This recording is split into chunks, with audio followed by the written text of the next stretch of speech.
Hello, Africa. Bonjour, Afrique. And in the Ghanaian language, we say Akwaba. Thank you for joining us for the Hello Africa Morning Show, brought to you by the Association of African Universities. And we are broadcasting live from the AAU Secretariat here in Accra, Ghana. My name is Isabella Teta Hinakwa, and I'm here with my beautiful co-host, Miss Naomi Daku. Great.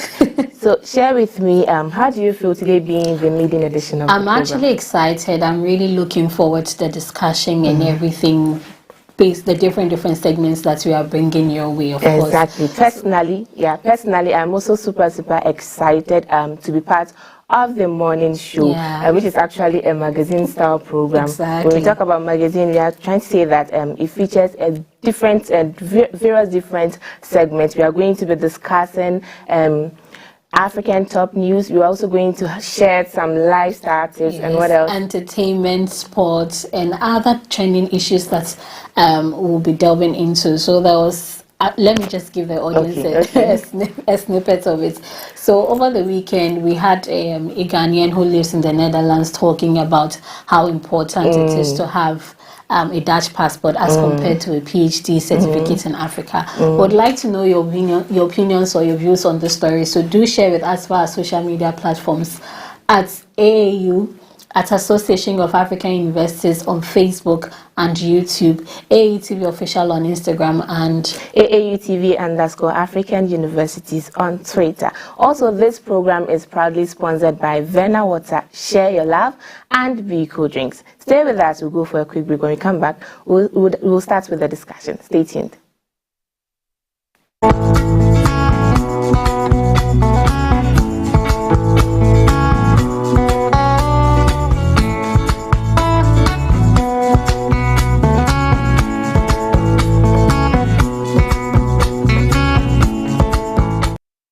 This program is proudly sponsored by Vena Mineral Water, Share the Love, and Bigo Drinks. You're welcome back to Hello Africa Morning Show on AAU TV. And on our top African news, the University of Cape Coast recently organized the Health and Health-Related Sustainable Development Goals, that is HHSDGs, stakeholder engagement, and also the inauguration of the national think tank here in Accra, Ghana. The aim of the program was to bring together various stakeholders in the HHSDG so that they can share ideas and come up with solutions in order for us to achieve the SDG 3 as well as health-related SDG. Let's take a quick look of what happened. The University of Cape Coast, UCC, recently hosted the Health and Health-Related Sustainable Development Goals, HHSD,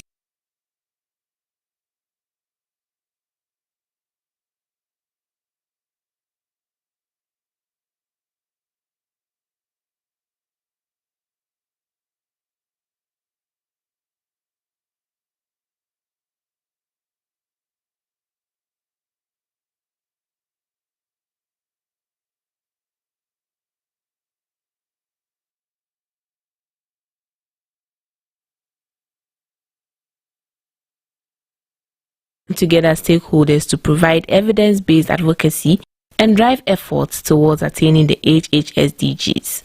During the event, participants discussed sustainable funding avenues, the roles and opportunities available to each stakeholder, and the challenges and opportunities for multi-sectoral collaboration. Dr. David Taidoku, Director of Research, Innovation and Consultancy at UCC and the project lead of the HHSDGs project, outlined their role in facilitating efforts to achieve the HHSDGs and detailed the next steps following the event. The Directorate of Research, Innovation and Consultancy, University of Cape Coast, is hosting this project as the country lead. We are providing the technical direction and leading everything about this the think tank. Yes, so after this program, we're going to do more stakeholders engagement. Yeah, we have our think tank regular meetings that we liaise with the other stakeholders who are working on the health and health related SDG, so that we can be able to see the true picture, the variations in the data and all that we can see it, and that can contribute to our advocacy. Speaking to Dr. Juan Manuel De Wes, Chief of Health and Nutrition at UNICEF and chairperson of the event, he emphasized the importance of collaborations in achieving the SDGs. Collaboration is very important because you can, in the healthcare domain, you need to collaborate. From if you work in a health service, in a facility, you don't work alone, you work as a team. You need to collaborate across other sectors like education, protection against poverty, protection against violence, and so on. So I think collaboration is really absolutely key to avoid this culture of people working in silos. So that was the HHSDG event organized by the University of Cape Coast in Accra, Ghana. I think this is a very good initiative by the University of Ghana and of course the collaborators on this project. Tell me, who were the key stakeholders on this project?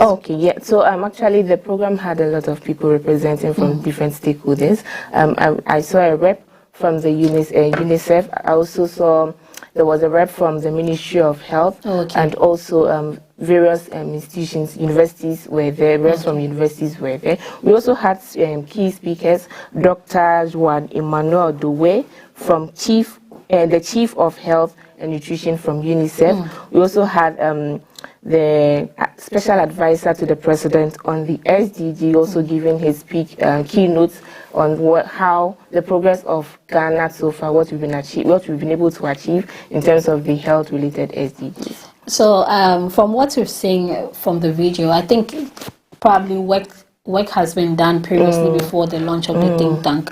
So, you mentioned that it's a project that deals with health issues and then ensuring that they achieve the health-related SDGs. Yes. So, who were the people on the project and how did this think tank inauguration come by? Right. So actually the program, like I mentioned earlier, was organized by the University of Cape Coast and it's a 2-year program. And I think they'll be ending in November 2024 this year.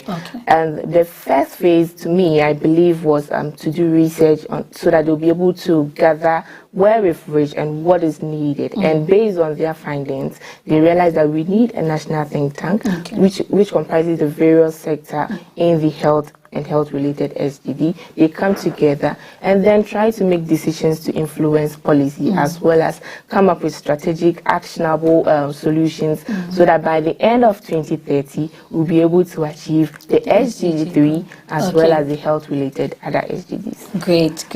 I think it's also commendable because the government was represented there, because most of the time what we see is that organizations or institutions come together to do research, they come out with their findings, and then the government is not in there to support the initiation of their findings. So I think it's a commendable act that the government was well represented in the event, and we look forward to what the think tank would be doing. Exactly. I share with you on that because when we talk about national think tank, you normally see them on the book, especially when they come up with the final report. That's where you see that, actually there was a national think tank associated to that project. We are hoping that by the end of this project, the national think tank for the HHSDG will come up with solutions, strategic and actionable solutions, so that we'll be able to achieve the SDG 3 and health-related SDGs. We'll go for a quick break. When we come back, we'll move to the next segment. Don't go anywhere.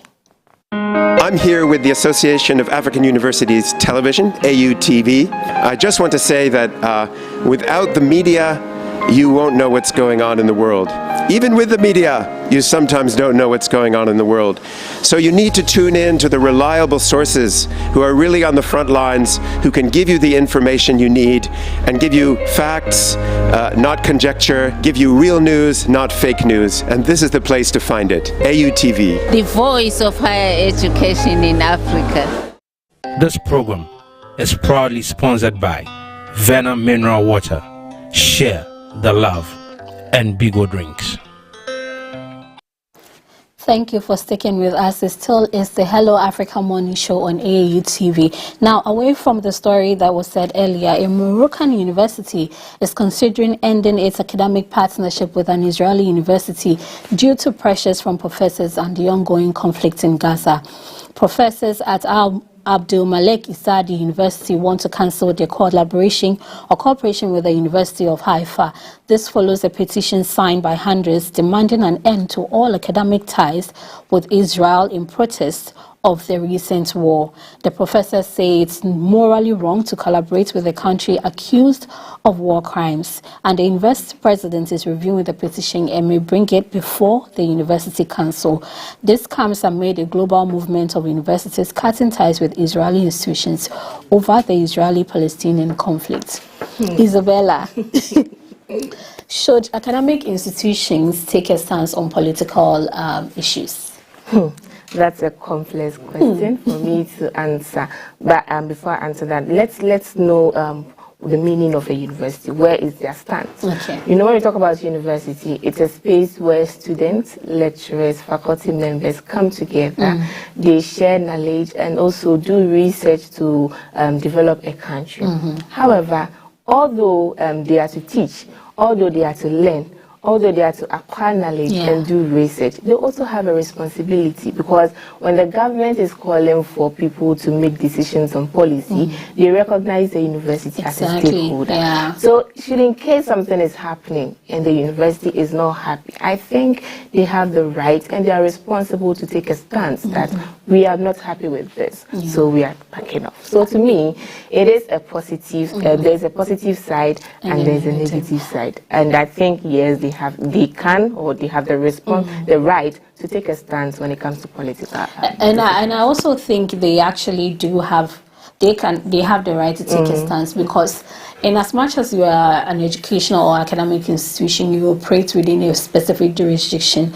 So you cannot say that because you're an academic institution, you're not going to participate in whatever is going on in terms of like government or rulership, if I may say. So definitely, because the institution trained these people, so if you as an institution you cannot be an advocate for change, then really there is a problem. So I think that they should have a stance in on political issues. But do you think educational collaboration can help promote peace? Absolutely, 100%. They can promote peace, because let me give, for instance, you are here in Ghana and you do hear that Nigerians, they outsmart people, they are very smart. With that, when you are not alert, they can take your property or anything. Then you got a chance to go to Nigeria to learn or to study. Exactly.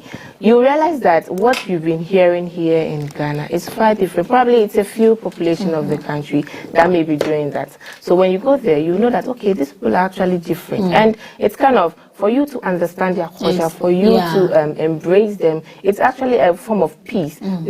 What you were doing here is far different from when you go there, how you are going to relate to them. So obviously, yes, it promotes peace when you go to other cultural or other institutions far from your country to learn. It promotes peace. So how does it fit into the context of the Israeli-Palestinian war? Well, okay, so let's say, just like what is happening at the moment, it's going to affect it. It's kind of have an effect to the future generations. This war has been happening back, like it's a history, and it's a political issue as well. So, and if I am there to study and I'm facing this kind of challenges, obviously it's going to impact on my life, and then also impact on the other institutions who are collaborating.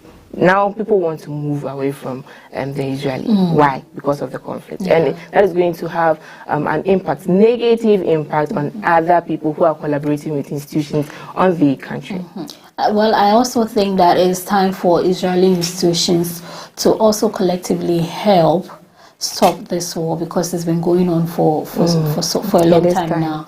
And it's having an impact on the Palestinian people. Of course, the Israelis are also going through it, but I think that most of the people, a lot of people are withdrawing from Israel. And so I think that if that is the case, then Israel really needs to stay back a bit and then observe things from the perspective of the other people or the other governments that are withdrawing from them. So more like a self-introspection as a nation. And moving away from universities cutting ties with Israeli institutions over the Israeli-Palestinian conflict, South Africa once again tops the ranking in Africa with several universities in the global top 500. Here we are talking about the QS World Ranking universities. And this year, 11 South African universities made it to the ranking, with the University of Cape Town leading the pack at 171st globally. Also, some 6 out of 9 ranking areas is where the South African universities were able to acquire their stands when it comes to the ranking. And notably, 4 South African universities were also ranked among the world's top 50 for international research collaboration. More African universities are also being ranked this year, compared to last year, where we had 18 universities, African universities representing. This year, we have 40 universities on the top ranking, and their significant improvements were on their research collaboration across the continent and their teaching reputation as well. Also, Uganda universities are also graduating highly employable students, with Makerere ranking 25th globally on this area. Naomi, what's your take on this? I am actually very excited about this one because, you know, I recently was in Kampala, Uganda, and I had the privilege of touring Makerere University and some of their, like the city generally. Yeah. And I remember my tour guide telling me that so in terms of university or their institutional, their higher education institution, University Uganda mostly do not graduate students who are like employable. The students come out of the university without like employable skills, and so they tend to have high rates of unemployment in the country. But Makerere is doing so well in that area, making sure that students get their own field or their own ground experience even before they leave the school. So I think it is really commendable. It is to show that they are actually putting in the effort to be on the high ranks like the other institutions that are on.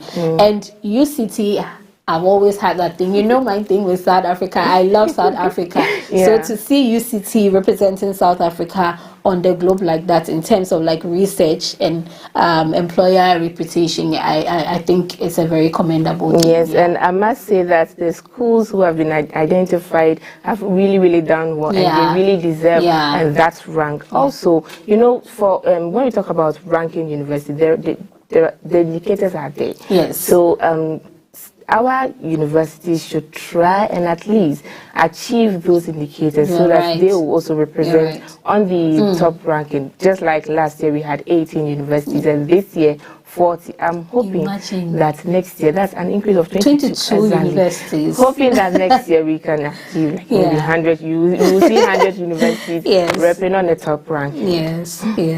Away from that story, Professor Pumla Gobodo, a trauma psychologist from South Africa, has won the prestigious Templeton Prize for her work on forgiveness and healing after violence. Gobodo Madikizela is a leading expert on the impact of historical trauma, especially in the context of apartheid in South Africa. Her work with the Truth and Reconciliation Commission and a book, A Human Being Died That Night, are well known. The Templeton Prize is worth over $1 million and is awarded for contributions to life's spiritual dimensions.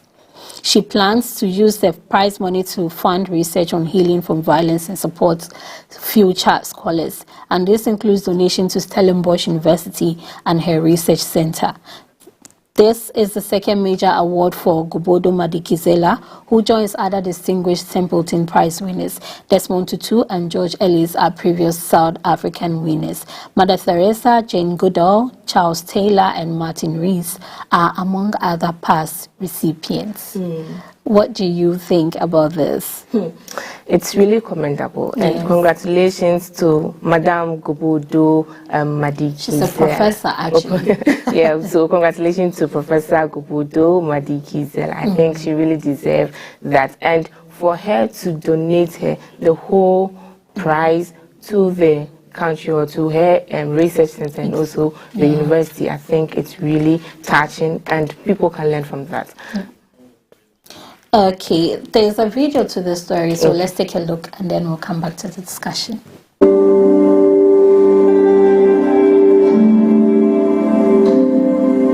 When people are traumatized, there is a rupture of the spiritual connection between us as human beings.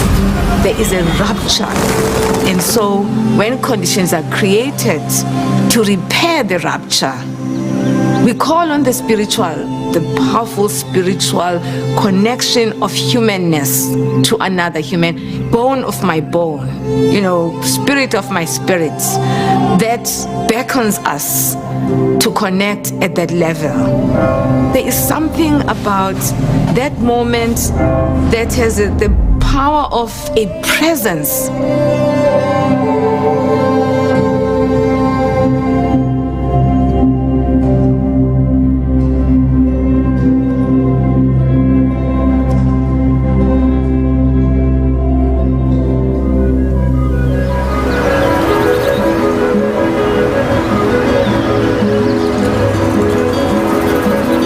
Whenever I take walks on Signal Hill and see the beauty of Cape Town, sometimes I'm moved to tears. And the tears are about, the feeling of not having been part of this. It's almost like, why wasn't I part of this beauty for so long?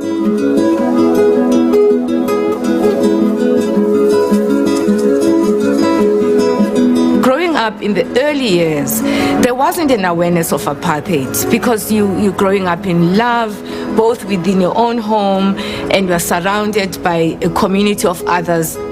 The regencies of apartheid, in a way, don't touch you in a particular way until something happens. The police presence, the marches, the tension, the fear in the community, it becomes a turning point. Then you start being aware that something is amiss.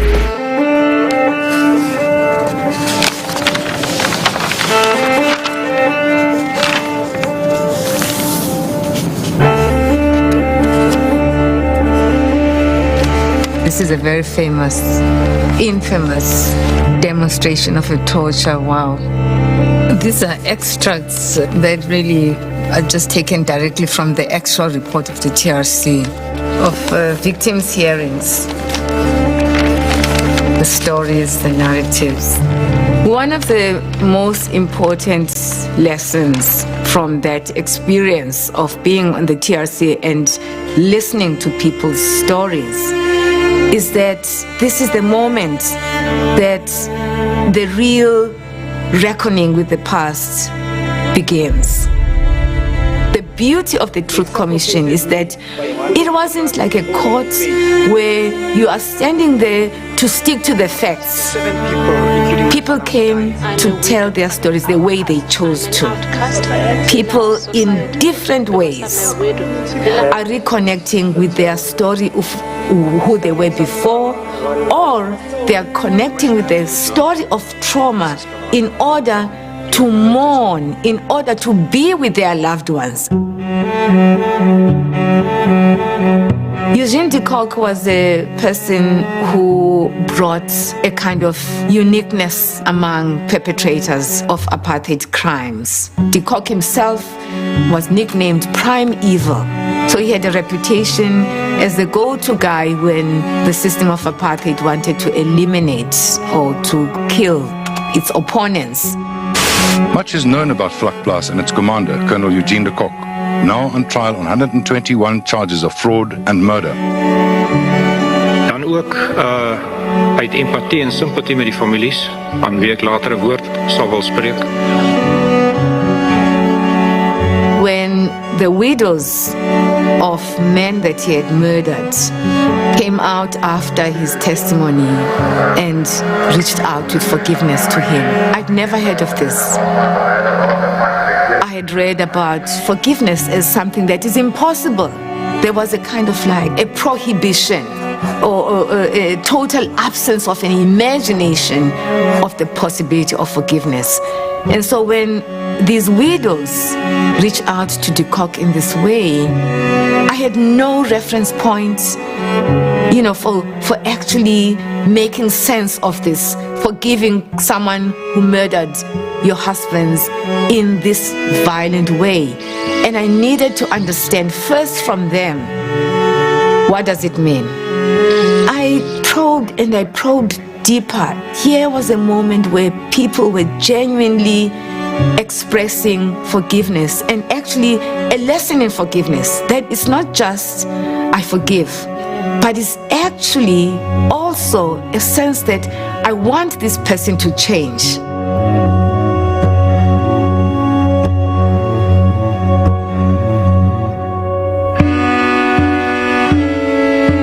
The word forgiveness, really, I find in my work now that it limits our capacity to illuminate these important, powerful moments that bring us together. Something about your presence, my presence, what we say to each other, the way we look at each other, the way, your face moves, in relation to my pain, and the way that I respond to your pain of feeling, my pain.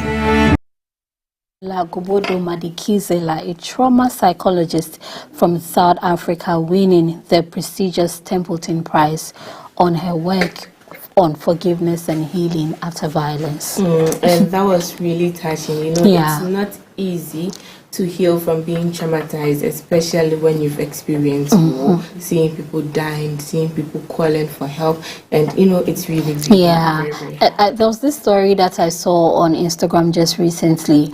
The lady talking about how her father abused her. Her father actually asked to marry her, and she had about 5 kids with her own father. And I love just how she's healed so beautifully, sharing her story and all of that. So I think this is actually very, very good. And for Prof to put all her award into this, making sure that she do more research and also help others to heal from being traumatized, I think she deserves a salute. She really does. Congratulations to you, Prof. Madikizela. Right, and moving on, a new mobile library called Kitabas is bringing the joy of reading to children in Bukavu, a city in the Democratic Republic of Congo. Kitabas, which means book bus in Swahili, is an initiative of the French Institute of Bukavu. The book mobile offers a wide variety of books, from novels and fables to manga and manuals, to encourage reading. Bukavu has a population of 3 million but less than 5 public libraries, making access to books a challenge. They are used to reading mostly textbooks in schools, but Kitabas also offers a much wider selection of books. One student, Bizi Mana Johanna, is excited to improve her writing, reading and research skills through reading books on the Kitabas.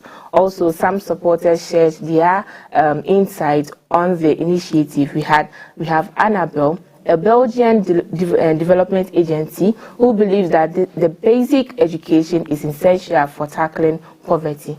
Also, Patrick Zeze Irenge, a teacher, highlighted how reading can improve vocabulary, communication, and overall learning potential.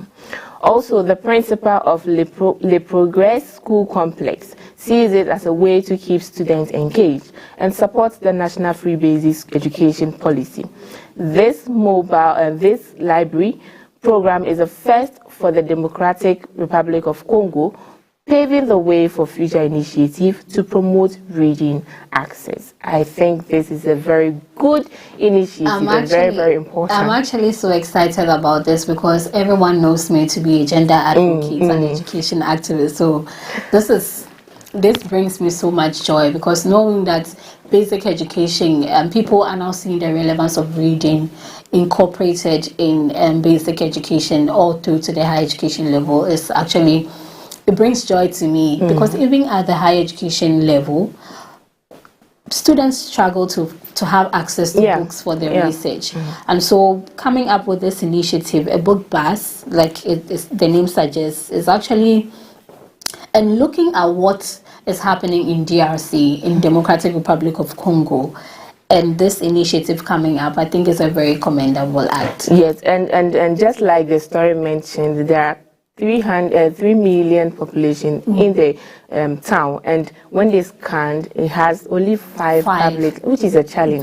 Getting access, and you know, currently though we are moving to the digital space, you can have access to books online and other. But looking at the town, I'm sure they are challenged when it comes to internet. So this initiative, if there's a saying that if Moses wouldn't go to the mountain, the mountain will come. So if the children do not have access to the book, I think they going to the children, providing them with the books, and even encouraging them to read.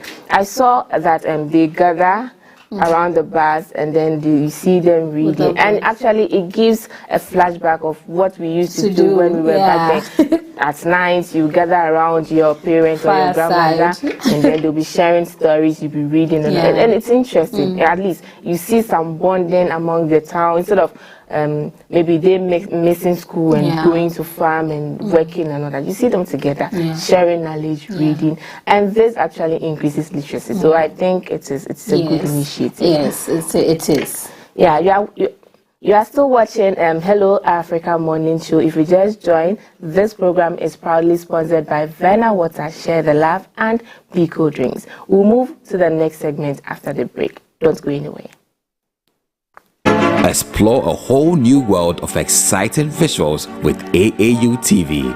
Get ready for a mix of interesting talk shows, interviews, discovery documentaries, and news on AAU TV. It's not just about watching TV, it's about experiencing something special. AAU TV reaches over 25 countries in Africa, bringing you a blend of knowledge and fun. Learn about different cultures as you enjoy the shows. If you have events or want to showcase your business, we've got you covered. Watch AAU TV free-to-air channel on satellite. Connect with us on Facebook, Instagram, and X, formerly known as Twitter, at AAU TV. Reach out on call or WhatsApp us at +233 26 629 6601 or +233 20 399 5210. AAU TV, the voice of higher education in Africa. This program is proudly sponsored by Verna Mineral Water, Share the Love, and Bigo Drinks. Thank you for sticking with us. And on our lifestyle segment today, we are diving into some important skincare tips that is going to keep your skin glowing even in the hottest weather. Before we share the tips, I'd like us to talk about the impact of extreme weather conditions on our skin. Naomi, what's your take on that? Have you let me ask this question. Have you currently we are freezing, how the weather is so hot.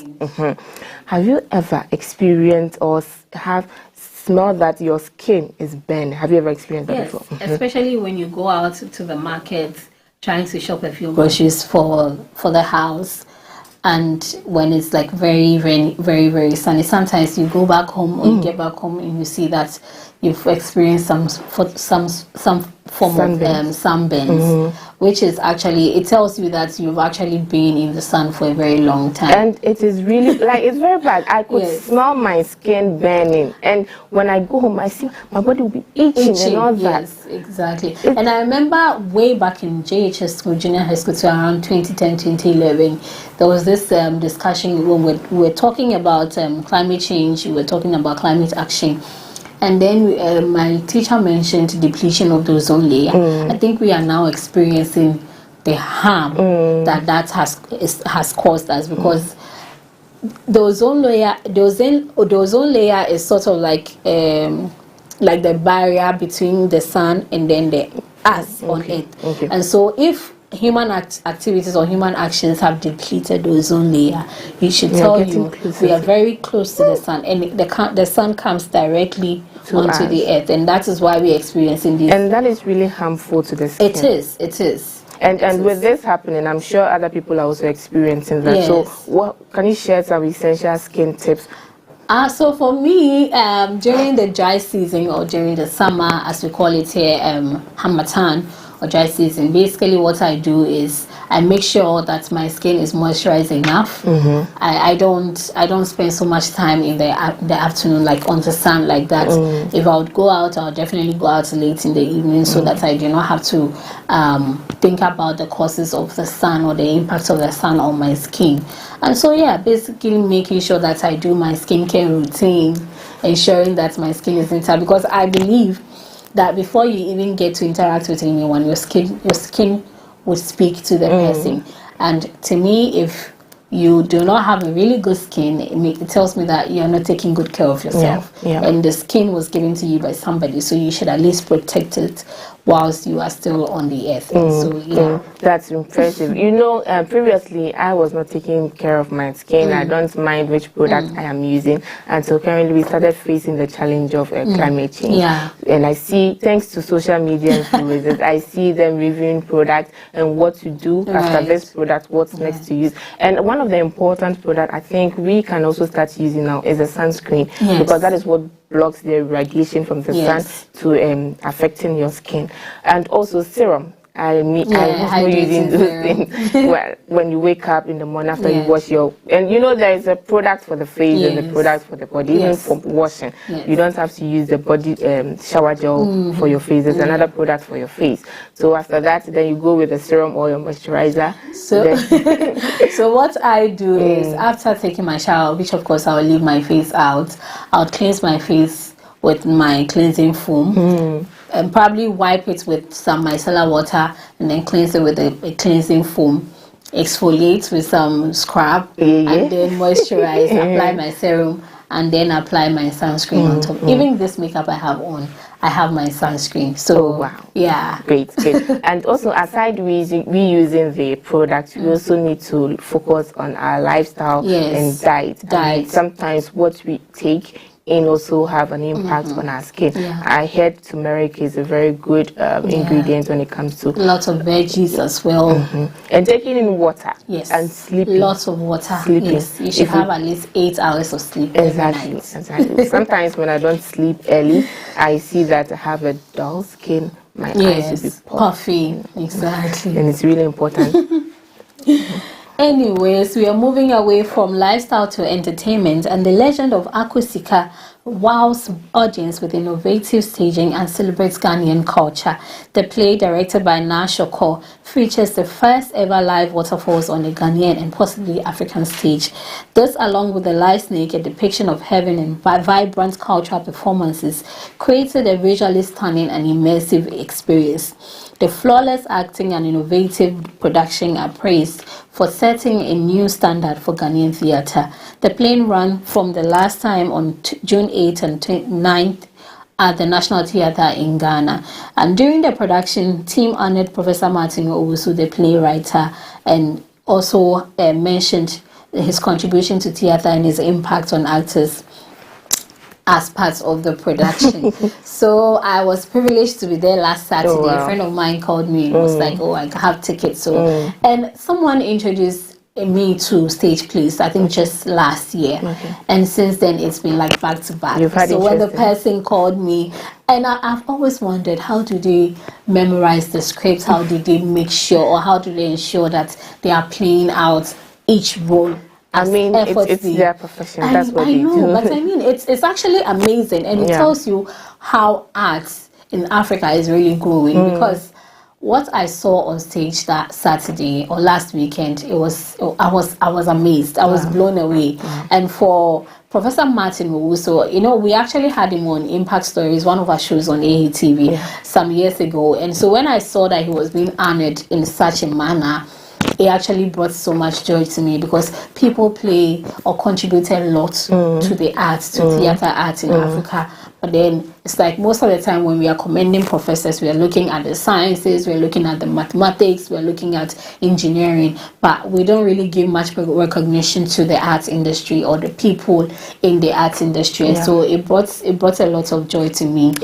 And he actually wrote the play. He wrote the legend of Aku, and he says it's actually Akusika, because it's Akan, not Ga. in Ghana. So, well, I was not there to watch, but then I saw the excerpts on people's status, and I think the legend of Eku Sika, it's an exceptional piece of theater, blending our rich cultural stories, actually brought life into our traditional It was very indigenous, from the drum beating, from the setting, their costume, everything was just about Africa, and it was great. You know, back then, when I was a child, I heard a story of the legend of Eku Sika. I don't know if it's the same thing, and I learned there's a video on that, so let's watch it.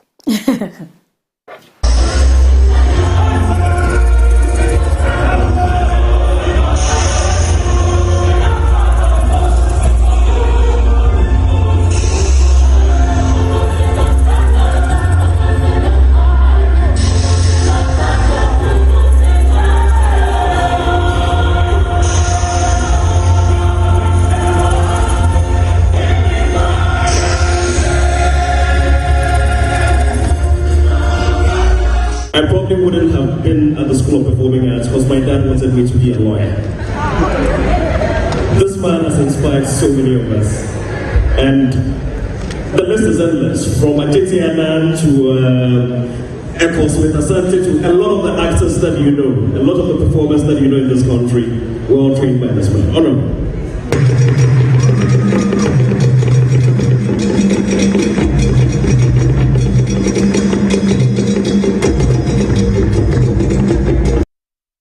That was a snippet of what went down last Saturday on the Legend of Eku Sika stage play. Right. Like I was saying, when I was a kid, my grandmother used to tell me the story of the legend of Eku Sika. And actually it depicts patience, it depicts faith, and also strength and braveness. So let me share the story with you.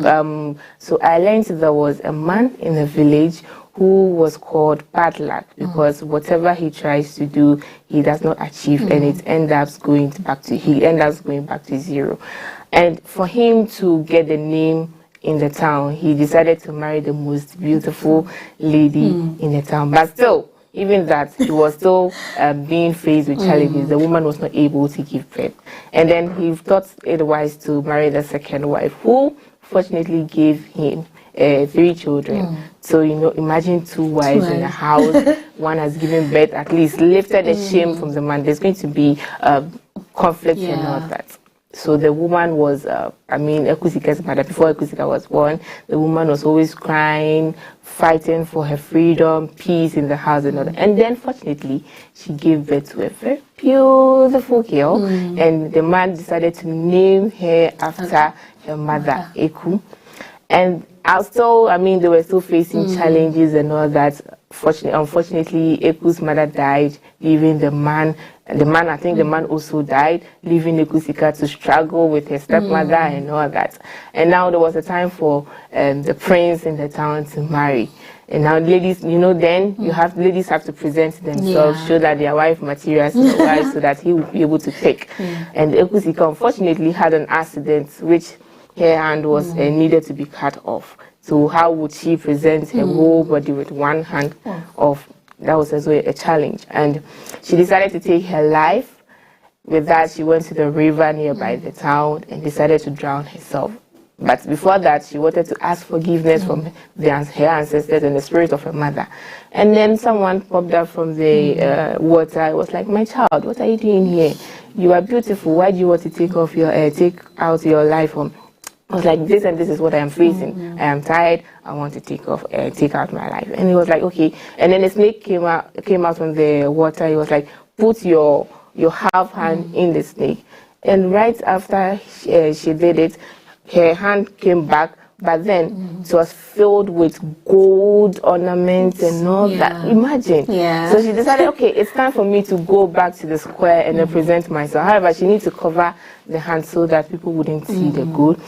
And then when she got there, it's time for her to present herself. And then she took out her hand filled with gold. That is when they decided to call her Eku Sika, meaning Eku, the woman of gold. Yeah. I don't know if it's the same as similar. It's actually very similar, but with this one, it was a king who had been installed for, I think, like 3 months on like in the town. Okay. And then he had a wife already. And there was a queen mother. You know, they have their own wives aside from so he had a wife and then a queen mother. And Eku has always been like a very humble yet beautiful yet humble young lady in the village, and like almost every guy adored her because of course she's pretty, but they cannot even get closer because she's so beautiful yet so humble. So they revered her in a certain way. So she was living with her grandmother at the time, and the grandmother was a blind woman. So she helps the grandmother to go to the market, to sell, to do other stuff. And then it came to, apparently the king met her one time when she had gone to fetch water from the river. And so when the king met her, he was like, oh, I would like to get to know you more. And then she just ran off because she didn't want to engage. She's a humble girl. She's just met the king, and so of course she cannot just engage him like that. And so some months passed, and then later the king was like, he's actually looking for that girl to marry because it's something that has been done on him to like marry the lady. And so he decided that he's going to do like a deba, call all the young girls to assemble all the young girls, and then he will make his choice. So they did it. Prior to that, Aku had gone to the river to fetch another water, and then her grandmother had already hinted in that she has to present herself because she's a young lady. And then she went to the riverside to fetch water, and then all of a sudden one man came from the river, sort of like a god, speaking to her, asking her what her worry is, and because she looked very sad because how already rumors were going around that the king is already choosing her, or the king already wants her, but she has just one hand. And so they were all, even the king's wife was angry that you have I have the full package. Why are you now going for somebody who doesn't even have a hand? And so the god asked her what her worry was. She said everything, and then the man said, okay, I'm going to help you. And then he called Africa, he called the ancestors, the spirits of the ancestors to come around. So there were dwarves, there were actually people, these young short men depicting dwarves, and they all came together, they surrounded her. There was a fountain, and they were just the man was just making some incantations, and then Akusika appeared, or at the time Aku appeared with a gold hand, but the man asked her to wrap it around, still cover it up, and not let anyone see it until the day that the king would assemble all of them, and then she'll present herself. She was so excited. When she was going, she removed the cloth, and then the man said to him, put it back, wrap it around, and then she wrapped it. Not even her grandmother. She did not tell anyone. Until the day of the Deba, they assembled all the ladies, and then they asked Akusika to unveil herself, and then she came with the gold, and that was when her name was changed to Akusika because of the gold, and that was just it. But I just liked everything about the show, especially because they were able to really show the indigenous African culture. They were able to depict the African setting with the hats, the traditional hats, the madhouse with the leaves as roof. You could see the fountain with the water going down, the river. Everything was on stage. And there was somebody with a live snake. There was a live snake on stage. There was a tortoise. Someone sitting on the tortoise on stage. And it was part of like when the god or the man was making those incantations, telling us that these things, or these, let me say things, these objects have actual like spirits in them, and they can actually help us as human beings. It was so beautiful. I think it's actually, from your narrative, I think it is the same as but then they twist it to make it entertaining, to encourage and appeal the audience to watch it. Sort of like modernizing the story. And with your description on of the stage, comparing that to other play. When we talk about Ghanaians stage, we call it, is it they call it lighthouse or something, because there's a whole lot of flashing lights. So how was this? This production was perfect. Wow. I've been to other productions, but this production was perfect in terms of lighting, even the various scenes. So I was actually wondering at some point, did they just build this scene or they had built it? But then I realized there were curtains, about 3 different curtains. There were like 3 different partitions. Wow. So each partition had a different setting, so they just scroll the partition up and then the scene will come for the people to now do everything. Wow. It was so beautiful. Wow. There was no break, there was no power outage.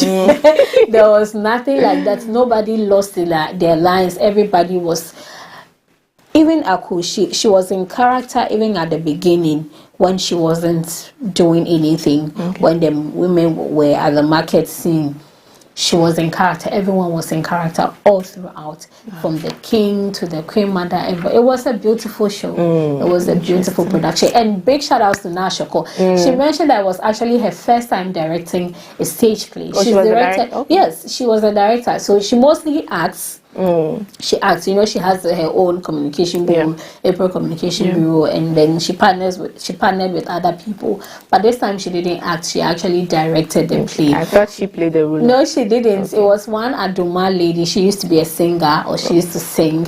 But she was the main character. She acted the Aku play. But Nashoko was the director. And I think she did excellent. Kudos to her. Yeah, she did excellent. I learned yesterday was the last yes, show. Yesterday was the last show. So to us who did not or were not able to, how are you going to? I don't know, but I would like to see it myself, sort of hearing. Unless you opt for private viewing, because I think they mentioned something like that. Okay. Yeah. So unless you probably opt for private viewing, and then maybe the AAU can organize something like that for us.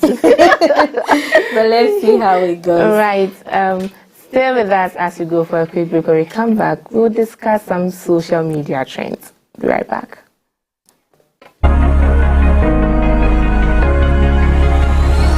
Hello, Africa. Keep watching AAU TV, the voice of higher education in Africa. Welcome back. It still is Hello Africa Morning Show on AAU TV, and we have discussed a lot of things. We've given you insights into our top stories. We've given you some lifestyle. We've given you some entertainment, and still on entertainment, we are on social media now. And over the weekend, there was a Ghanaian on social media, specifically Twitter, speculating that having a Dutch passport is more important, or it's more important or relevant than having a PhD certificate in Africa. And it caused a lot of brouhaha on social media. A lot of people were of the opinion that yes, looking at where Africa is currently, they definitely would want the Dutch passport, looking at the flexibility of traveling within Europe and all of that. And others were also saying that, look, you can travel all you want, but if you are not educated, you would end up somewhere and you just fumble and find yourself in a situation that you will not want to find yourself. Isabella, I would want your opinion on that. Before that, I want viewers to watch the video before I come in with my inputs. Okay. Holland have me teaming baby a US embassy. But one because of this passport. And open me cast some person me cost room you.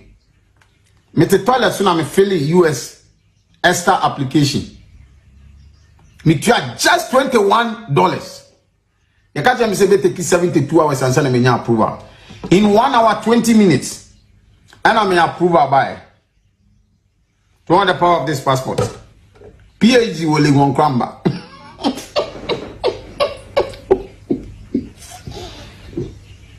Passport to your friend over achievement. A facial expression. I mean, you see my facial expression. What is all this about? I want to know the difference or the comparison here. Passports is for you to access, or is it for you to get easy access to go to another country. But then, PhD certificates is also different. I mean, like an academic exactly. You having a PhD certificate means you are knowledgeable about a special field, you have the skills, and you can even contribute to global decisions and policy decisions, and even with your research that you're going to do, you can contribute to the development of your country. However, passport is just for you to apply for a visa. That is when you have to apply for the visa to go to another country.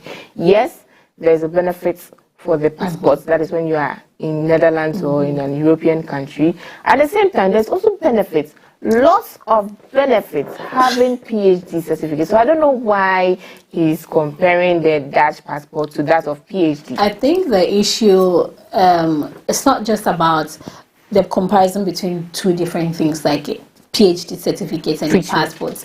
Yes.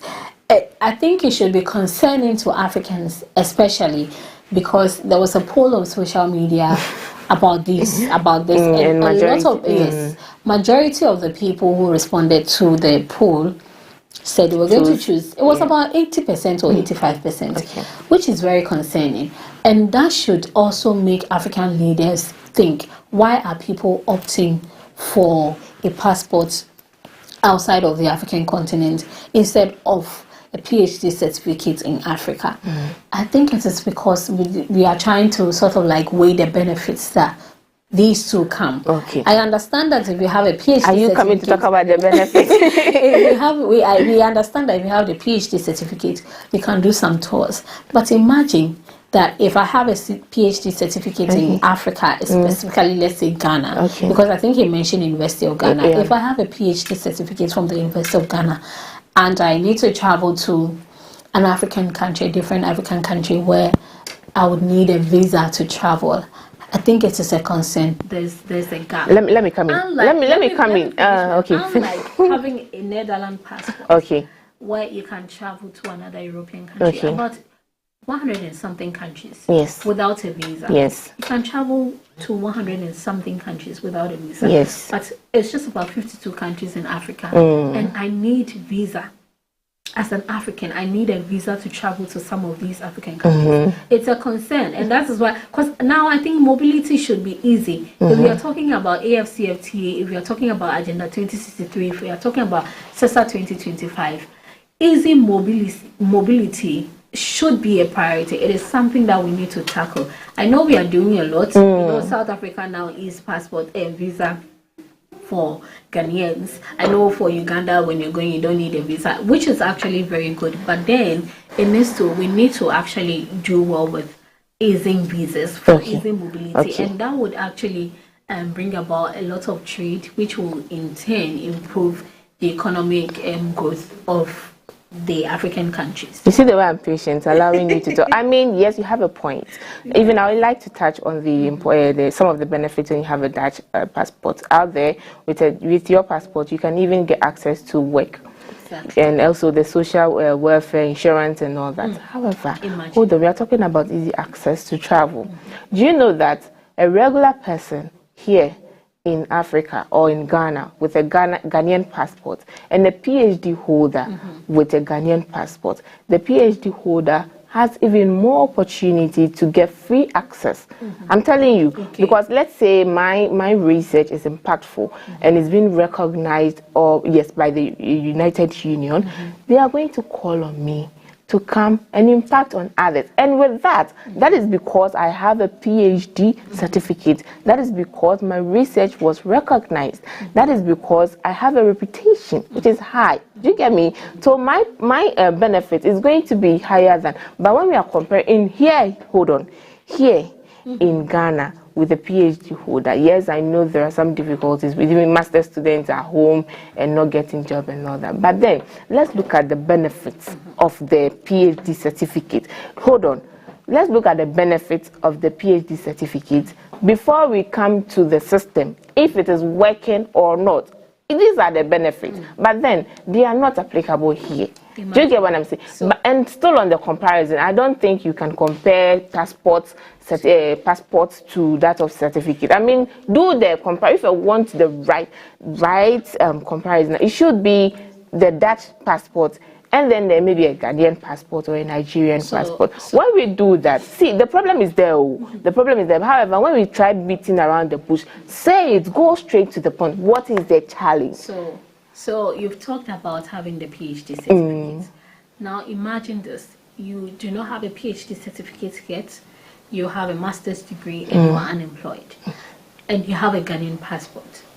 You have someone else in the Netherlands. It has a master's degree and has a Dutch passport. Obviously, the person will have a higher. That is why I'm saying that compare the passport, the two documents, No, and now I'm not comparing the two documents. Okay. I'm not comparing the two documents per se, but we are talking about the opportunities. He even mentioned PhD certificate, which of course, if you have a PhD, you have knowledge in a specific field, and then you're like a high-ranked person in higher education. But I'm bringing it down to, like, say, master's level or a bachelor's degree person. You holding a bachelor's degree with a Ghanaian passport, and then someone else with a Dutch passport and having a bachelor's degree, you can agree with me that the person who have the other person in the Netherlands with a Dutch passport would have more opportunities than you having a Ghanaian passport with a master's degree. So you agree? I agree. I just want to be sure that you agree with me. I agree with you, but I'm saying that when you want to be accurate in terms of comparing, it shouldn't be a passport and a certificate, because we are not. And his comparison is not because he has access to a job, or it's because he can move freely from wherever he is to wherever he wanted to go. However, it's not written anywhere that with a PhD certificate you can move with that without even a passport. You can move from Ghana to no, even to Nigeria with a PhD. No. Do you get what I'm saying? So if you want to be accurate, it should be the two documents, and not a different documents with different positive or different impact or different. Do you get what I'm saying? I remember there was this video that he made also saying that even though he's a Ghanaian living in the Netherlands with a Dutch passport, he's just a cleaner, but he believes that he's far better off than a lot of that one I agree to it. in Africa. And why should that be? That is why I said it should be concerning, because an African will go live in the Netherlands, will go live in Europe, and now make the assertion that even being a cleaner in Europe is far better off than being an established person in Africa. I agree to that. It should be concerning. However, we shouldn't tarnish or damage the other one, because having knowledge or space, imagine you have knowledge and you are unable to share it across the board. That is where the problem is. That is what I want us to talk about, but not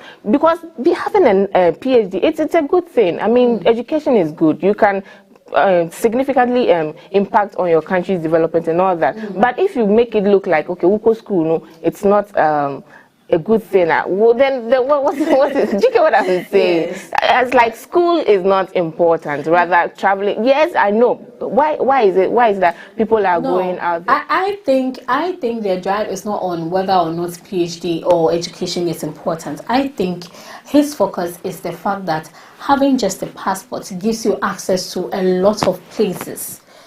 You having that Dutch passport, but having a Ghanaian passport, even in Africa, you are restricted to accessing some areas, and that is where the problem is. So we really need to work. If we really want to see the results of AFCFTA, I think easy mobility should be a priority to our African leaders. But before we move away from that story, I would want to know where you stand. If you are to be presented these two, which would you choose? Okay, with my personal preference, I'll go for the Dutch passport. I'll go for the Dutch passport. And thank you for joining us for today's Hello Africa Morning Show. Actually, we've had various discussions on topical issues. First, we looked at top African news, where we discussed the health and health-related SDGs organized by the University of Cape Coast. And then we moved to other news portal review, where we discussed Kita Bass. We also looked at The Legend of Aku Sika, a play which was shown here in Ghana, directed by our very own Ashoko, yeah. It's been an incredible morning with you, and of course I'm sure you have enjoyed the maiden edition of the Hello Africa Morning Show. We are still on with the discussion of having whether or not you choose having a Dutch passport over a PhD certificate. So don't forget to share your comments or share your opinion via social media platforms at Association of African Universities on Facebook and YouTube, AUTV Official on Instagram, and AAU TV Official on Twitter. And also a special thank you to our sponsors, Vena Water, Share Your Love. You know that when you buy a bottle of water, at least the money, a percentage of it goes to the less privileged, and also Bigo Drinks for making this program as successful. Thank you so much for joining us. My name is Miss Naomi Daku, and I've been doing this with... I am Isabella Tete Ahinakwa. See you next week, same time. Hello, Africa. Hello, Africa. Do enjoy your tea. Program is proudly sponsored by Vena Mineral Water, Share the Love, and Bigo Drinks.